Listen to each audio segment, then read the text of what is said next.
నమస్తే, నేను Ashok Kumar. Welcome to our channel.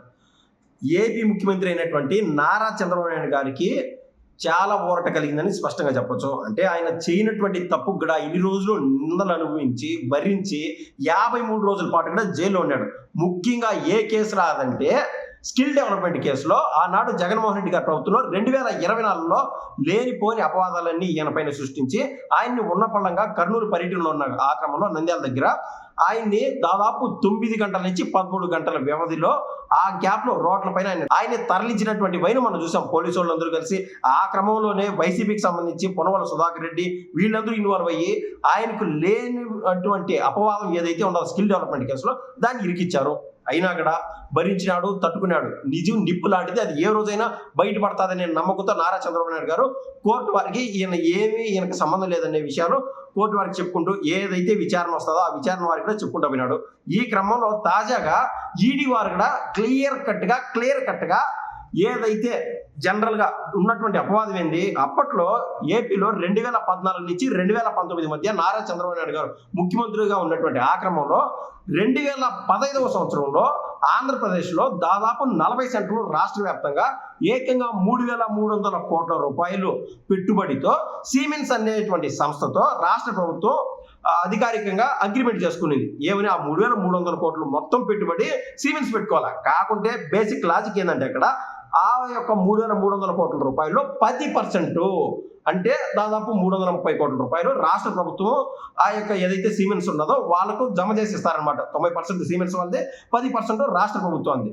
ఈ విధంగా ఏపీలో స్కిల్ డెవలప్మెంట్ సెంటర్స్ అంటూ వెలిసినాయి. కానీ జగన్మోహన్ రెడ్డి గారు వచ్చిన తర్వాత ఇవి ఏ విధంగా అయితే, ఫర్ శాంపుల్ సైజ్ ఎగ్జాంపుల్ చెప్తున్నాను, జగన్మోహన్ రెడ్డి గారు వచ్చి రాకముందే ప్రజావేదిక ఏ విధంగా అయితే కూల్చేశాడో అదే మాదిర నారా చంద్రబాబు నాయుడు గారు రాష్ట్రం కోసం చేసేటువంటి ఏ అభివృద్ధినైనా కుంటుపడే విధంగా, దాన్ని భూస్థాపితం చేసే విధంగా ఆయన ఎప్పటికప్పుడు చర్యలు తీసుకుంటా ముందుకెళ్ళాడు అనమాట.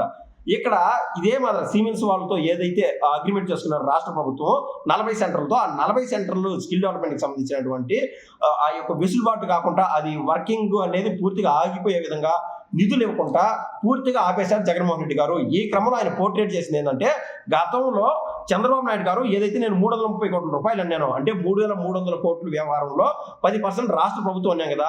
ఈ రాష్ట్ర ప్రభుత్వం అంటే ఆ రోజు ముఖ్యమంత్రిగా ఉన్నటువంటి నారా చంద్రబాబు నాయుడు గారు ఏదో ఆ 330 కోట్లు తినేసినట్టు తీసుకున్నట్టు, ఇక్కడ 3,300 కోట్లలో ఈ 330 కోట్లు కాకుండా ఏదైతే 90% అన్నారో వాళ్ళు సిమెన్స్ వాళ్ళు అది ఇన్వెస్ట్మెంట్ పెట్టుకుంటా కేవలం ఈ 330 కోట్ల రూపాయలు లబ్ధి పొంది, ఈ లబ్ధి పొందినటువంటి ఆ 330 కోట్ల రూపాయల డబ్బుని విదేశాలకు తరలించేశారు అని జగన్మోహన్ రెడ్డి గారు అంటే సాక్షి మీడియా కావచ్చు రకరకాలుగా పోర్ట్రేట్ చేస్తూ వచ్చారు. దాన్ని కంప్లైంట్లు కూడా వేశారనమాట.